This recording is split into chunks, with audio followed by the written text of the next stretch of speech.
Bonsoir. Aujourd'hui, c'est 14 mai 2020. Pour la grâce de Dieu et l'amour du Père, je lis les lecture biblique Proverbes chapitre 17, verset 4, chapitre 17, verset 9. Malheur à ceux qui se réjouissent de ce qu'ils ont pour dire de l'un des enfants de Dieu. Celui qui fait du mal et attentif à l'élève de l'injuste, l'homme faux prête l'oreille à la langue pernicieuse. Chapitre 17, verset 4. C'est la méchanceté du cœur d'une personne qui la pousse à aimer écouter des camarades et des choses mauvaises sur les autres. Qui plus est, celui qui écoute ces méchancetés et qui s'en délecte est aussi méchante que la personne qui les diffuse. Nous vivons en époque où les médias se rendent coupables de la désinformation. Leur façon de rapporter consiste en ces slogans. Ne me dites pas la vérité s'ils gâchent une belle histoire. Quelques-uns dans les peuples de Dieu sont coupables de la même attitude. Ils entendent une mensonge et se mettent à la propager à grande vitesse. Mais quand ils découvriront la vérité, ils ne font rien pour corriger ce qu'ils ont dit. Que Dieu nous aide à nous élever au-dessous de la manière de faire des méchants. Nous portons son nom, et notre Seigneur est saint et plein d'amour. Puisse-nous être aussi saints et pleins d'amour. Qui se réjouit du malheur ne sera pas tenu pour innocent. Si nous apprenons qu'une personne que nous n'aimons pas, dont nous sommes jalouses ou que nous craignons, a vécu une expérience tragique, nous devons être prudents de ne pas nous réjouir de cette tragédie. Personne n'a plus subi des souffrances de son ennemi que David, de la part du roi Saoul, qui laissait au point d'avoir essayé de le tuer à maintes reprises. Cependant, quand David apprit que Saoul était tombé au combat, il pleura amèrement et criera « Ton élite, Israël, a été transpercée sous tes hauts lieux. Comment des héros sont tombés?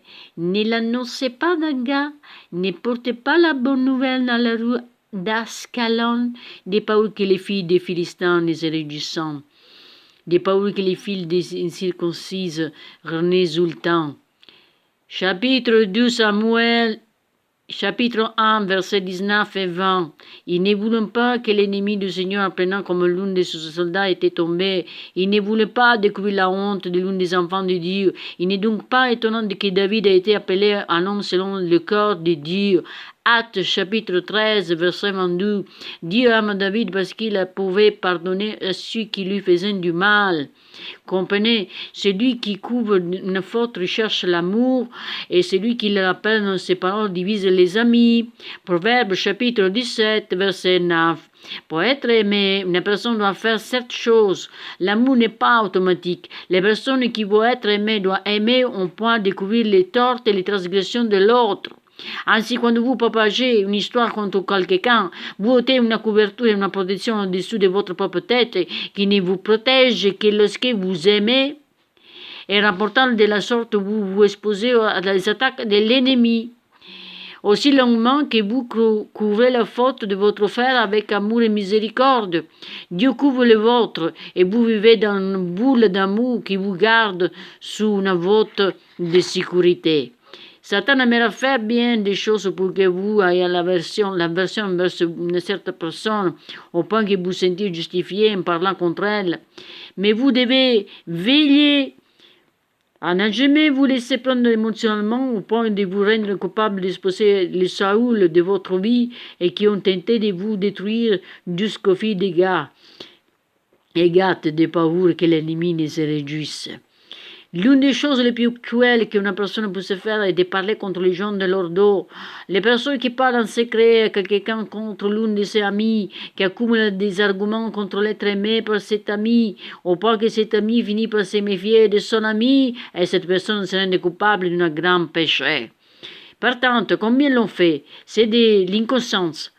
À quoi que ce sont des agents sortis du droit de l'enfer. Ils viennent dans les églises et les groupes de maisons et commencent une campagne de diffamation contre une personne en particulier.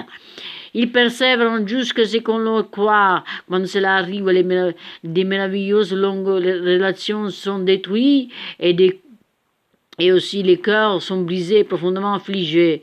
Mais le jour du jugement, révélera tout. Chaque parole vaine, cruelle et malhonnête sera exposée. Le diffamateur n'aura qu'un lieu où se cacher, car il aura bougé de sa couverture à la couverture d'amour. À cet instant, il sera nu et exposé devant Dieu et devant ceux qui l'aura trompé et blessé. Aussi, prends du courage, cher enfant de Dieu. Il sait tout ce que le diffamateur t'a fait endurer. Bientôt, le Seigneur te justifiera. Attends qu'il le fasse à ce moment-là. Oh, que Dieu vous bénisse et vous protège. Au nom de Dieu Père éternel, Amen.